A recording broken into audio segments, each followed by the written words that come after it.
For the English, I created a slightly different version because first of all, Japanese language is written from up to down, whereas in English we write across. So it's horizontal as opposed to vertical. Here's the poem now, for example, that I just read by Ono no Komachi. And as you can see, I've created the poems so that when the two parts of the poem come together, they're an image for the first time. And I've also, the Japanese poems tend to only describe the poet, but I've actually put the background, the scenery that's read in the poem appears on the cards as well. And these provide visual clues for the players. When the players play, they only see this part of the poem, but they can tell from the beginning of the poem, for example, cherry blossoms, so there's cherry blossoms in this part of the poem. And then they can look for the poems with cherry blossoms. There are quite a few, so they can't just grab any cherry blossom poem, but they can look for the most appropriate one. It's very easy and it's a very fun game to play. And what's so wonderful about this game, as I told you, the Hyakunin Isshu contains the heart of the Japanese culture. And by playing the game as a fun game, you automatically learn everything that you need to know about Japanese culture. And I hope this will be a perfect tool for disseminating Japanese culture around the world. And I hope people playing it just as a fun game will be excited about what the poems that they discover there and become more interested in Japan and say, oh, I want to come to Japan and study Japanese culture.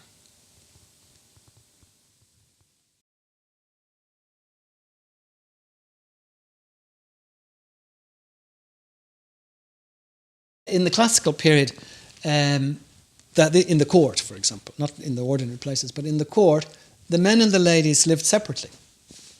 And they had what they called commuter marriages. So the husband would come and visit the lady, and then he would return in the morning.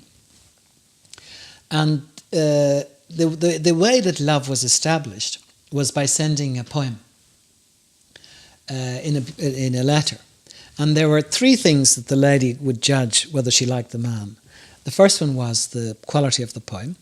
The second one was the beauty of the paper. And the third one was the quality of the craft, the penmanship. Or perhaps an accompanying gift or incense or something that gave it a nice fragrance. And so she would never see the man until they met to make love. So they could only judge each other by the quality of the exchange of the poems. So I believe that this exchange of poems is actually very similar to the kind of emoji and the little messages that we send to each other backwards and forwards today, and has a very direct parallel. Instead of using images, of course, they were using words. But these words were what conveyed the spirit, the love, the beauty, the integrity, and also the play. And a lot of them are very, very playful. They're saying, I'm deeply unhappy because you're not here. But they're enjoying the feeling because it's helping them to write this poem. So I feel that there's many, many, many parallels in the emoji and this world of the exchange of Japanese classical poetry. But I also feel that these, for example, when I teach young Japanese students, most of them are 19, 20. So it's the point in their lives when they're really falling deeply in love in many ways. And they often tend to think that it's only them who are suffering, that they are the only ones who are suffering.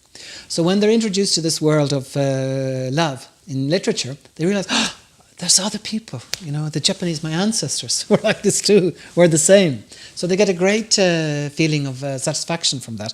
And then they also can enrich their sensibility because they're finding new ways and more creative ways to express their own feelings of love, which they can do either through the emoji or through the words.